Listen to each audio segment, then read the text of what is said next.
మెదడు నరముల సంబంధిత వ్యాధులతో బాధపడుతున్నారా?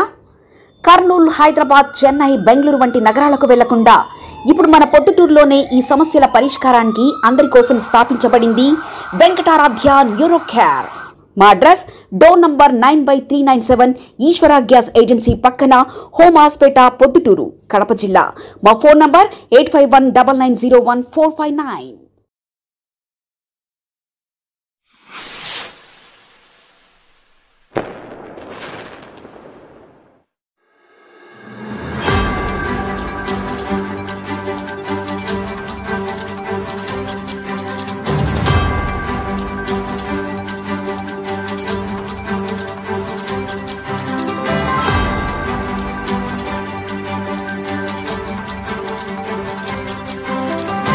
స్వాతంత్రం వచ్చి సుమారు 78 సంవత్సరాలు అయితే ఉంది. స్వాతంత్రం కంటే ముందు పరిస్థితులు పొద్దుటూరులో నెలకొన్నాయి. ఎందుకంటే ఒక బంగారు వ్యాపారస్తుడు తనికంటి శ్రీనివాస్ అనే ఒక ఆయన భార్యతో ప్రయాణం చేస్తూ ఉంటే పుట్టపర్తి సర్కిల్లో ఆయన భార్య నుంచి ఆయన పోలీసులు పిలుచుకొని పోవడం జరిగింది. పొద్దుటూరు పోలీసులు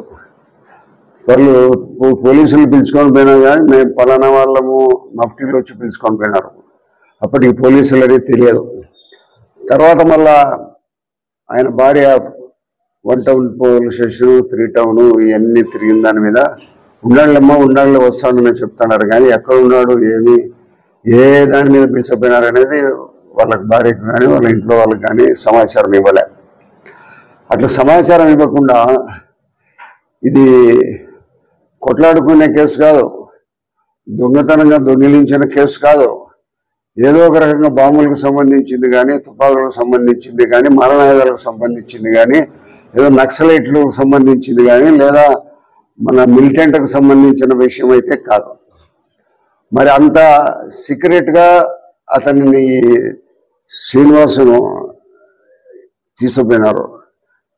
అదే మాదిరిగా వాళ్ళ తమ్ముడు తాడిపత్రులు ఉంటే వెంకటస్వామిని కూడా తీసుకొని పోయినారు. ఈ సబ్జెక్ట్ ఏముందంటే కేవలము బాకీలు.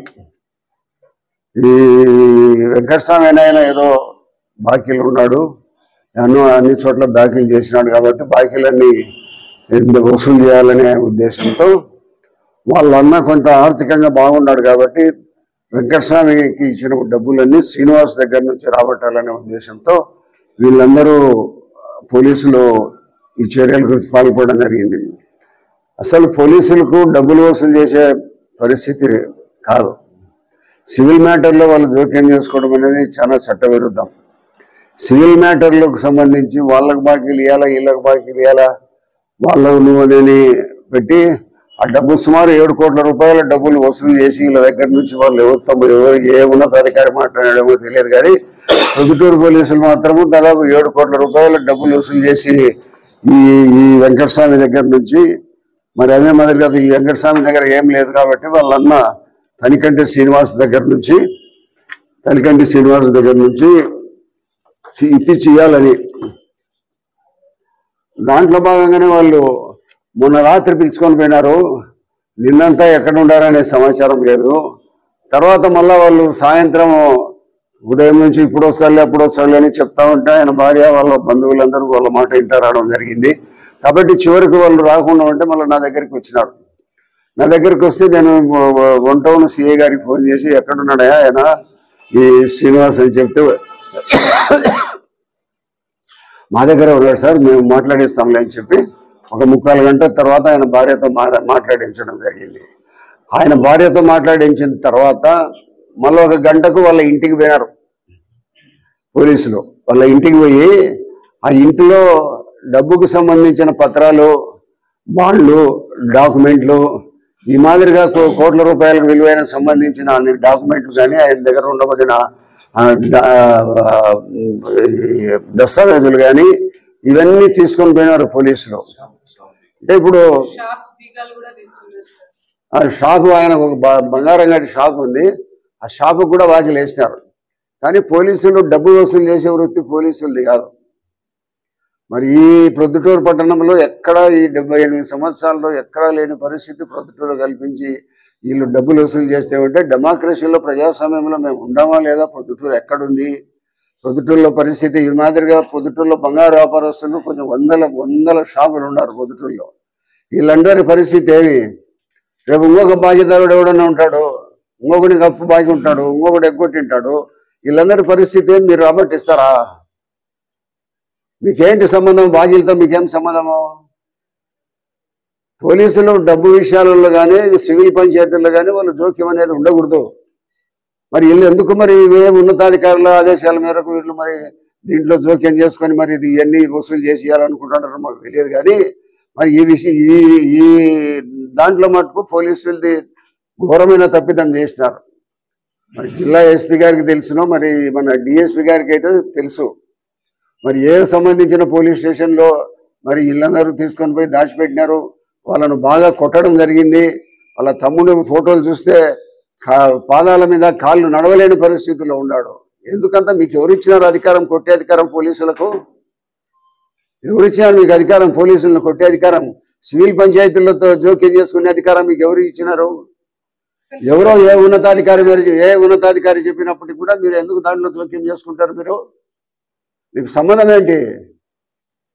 అమాయకులను పట్టుకొని ఎవరో డబ్బులు ఇవ్వాల్సింటే ఆ డబ్బులు వసూలు చేసి వాళ్ళ దగ్గర నుంచి డబ్బులు వసూలు చేసి మీరు మెప్పు పొందాలనే ఎవరు చెప్పినారా మీకు? ప్రొద్దుటూరులో ఈ పరిస్థితి ఉన్నతాధికారుల యొక్క మెప్పు పొందాలని మీరు ఇన్ని తప్పులు చేసిన దానివల్ల మీరు చివరికి అనుభవించేది మీరు. ఎవరు చెప్పినారు? ఏమన్నా వీళ్ళు ఏమన్నా పిలిచిపోయినోడు ఏమన్నా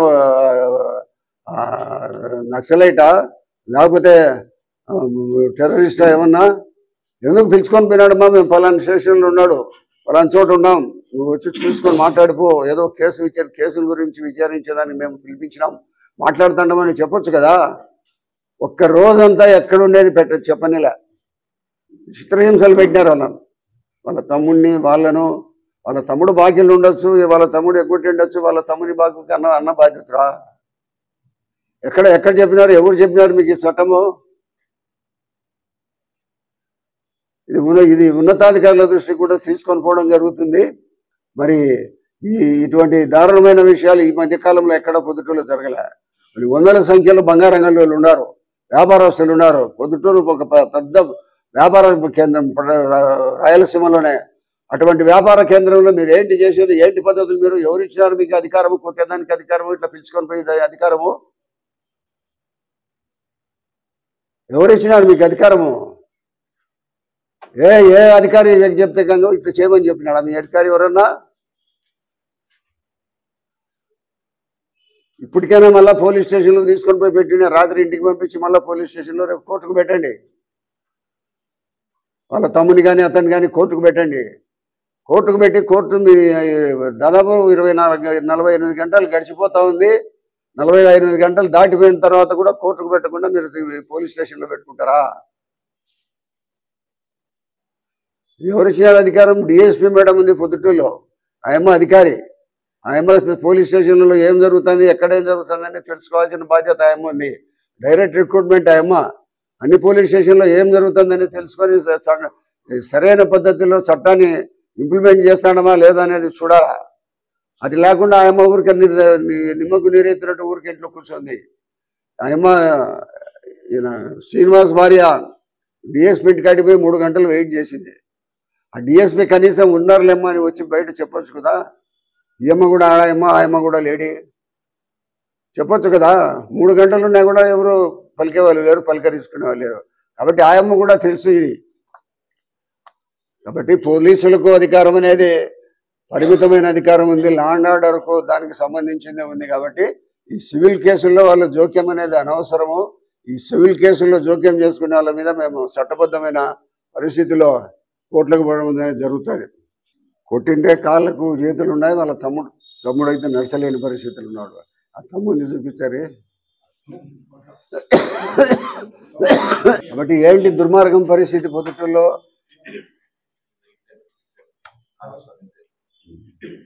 వాళ్ళ తమ్ముని పరిస్థితి నడవలేని పరిస్థితిలో ఉన్నాడు. నేను అనుకుంటానా మన మన కడప ఎస్పీ గారికి అయితే తెలియదు అనుకుంటాడా, కడప ఎస్పీ గారికి తెలియదు. ఇది ఉన్నత స్థాయి నుంచి వచ్చిన ఆదేశాల మేరకు పోలీసులు చేస్తూ ఉన్నారు. ఇది చాలా దుర్మార్గమైన పరిస్థితి. బ్రిటిష్ వాళ్ళే మేలు అనిపించే పరిస్థితిలో ఈ ప్రొద్దుటూరు పోలీసుల పరిస్థితి ఉంది. కాబట్టి మనమందరం కూడా చైతన్యవంతులు అయ్యి వాళ్ళ పోలీసులు చేసిన తప్పుల మీద మనం తిరుగుబాటు చేస్తే తప్పక, లేకపోతే ఈ మామూలు జనానికంతా న్యాయమైన హక్కులు మనం కోల్పోయిన వాళ్ళం అవుతాం. కాబట్టి మీరందరూ కూడా పోలీసులందరూ మరి ఎందుకు చేసినారు ఏమనేది మీరు చట్టం ముందు ఈరోజు కాకపోతే దేవుని దగ్గర మీరు జవాబు చెప్పుకోవాలా. చివరి రోజుల్లో మీకు ఉంటుంది.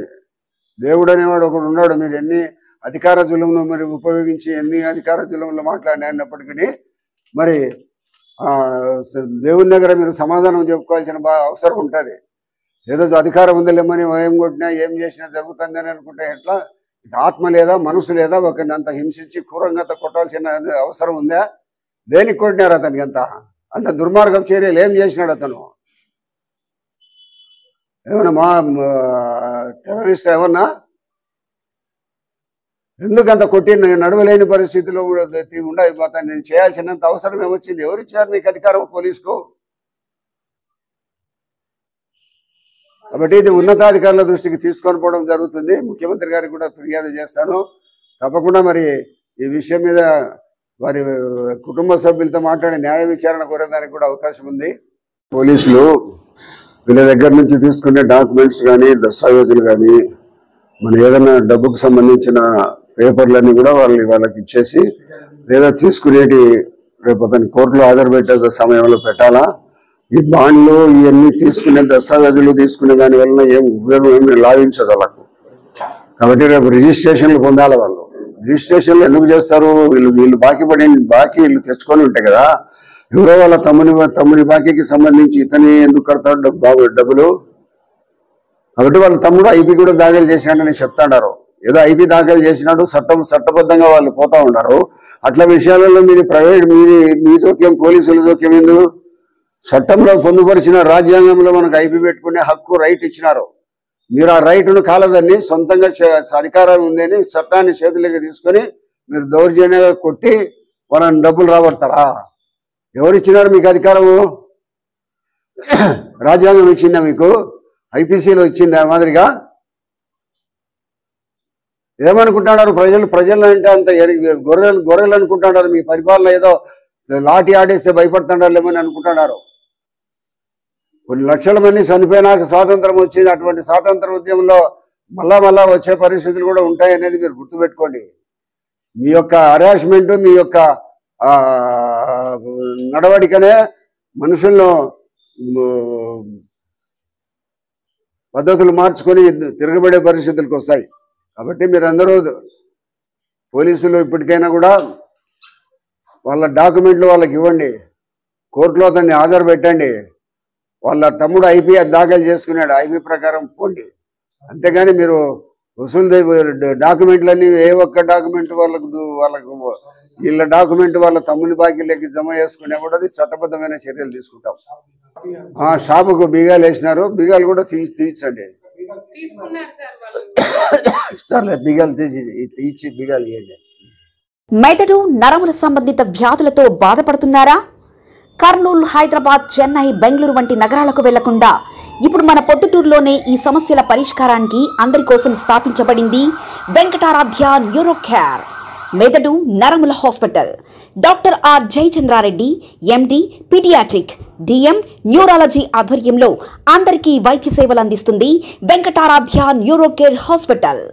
మా వద్ద లభించే వైద్య సేవలు పక్షవాతం, మూర్ఛ, ఫిట్స్, తలనొప్పి, మెడనొప్పి, మూతి వంకర, వణుకు, కంపవాతము, మతిమరుపు, నరాల బలహీనత, తిమ్మిర్లు, మంటలు, నడుము నొప్పి, కళ్ళు తిరగడం, కండరంల జబ్బులు, తూలినట్లు నడవడం వంటి వాటికి వైద్య సేవలు అందించబడును. మూర్ఛ వ్యాధి పరీక్ష, వీడియో మూర్ఛ వ్యాధి పరీక్ష, నరాలకు సంబంధించిన కంప్యూటర్, కరెంటు పరీక్ష, కంటి నరములకు సంబంధించిన కంప్యూటర్ పరీక్ష, ఫిజియోథెరపీ వైద్య సదుపాయం, చెవి నరములకు సంబంధించిన కంప్యూటర్ పరీక్షలు ప్రత్యేకంగా చేయబడును. పక్షవాతం వచ్చిన 4 గంటల 30 నిమిషాలలో రక్తం గడ్డం తరుగుటకు ప్రత్యేక సూది మందు థర్బోలైసిన్ నిత్యం అందుబాటులో ఉండుట మా హాస్పిటల్ ప్రత్యేకత. చిన్నపిల్లల ఎదుగుదల లోపం, జన్యు సంబంధిత వ్యాధులు, మూర్ఛ వ్యాధులకు ప్రత్యేకంగా చూడబడును. మా అడ్రస్ డోర్ నంబర్ 9/397 ఈశ్వర గ్యాస్ ఏజెన్సీ పక్కన, హోమాస్పేట, పొద్దుటూరు, కడప జిల్లా. మా ఫోన్ నంబర్ 8519901459.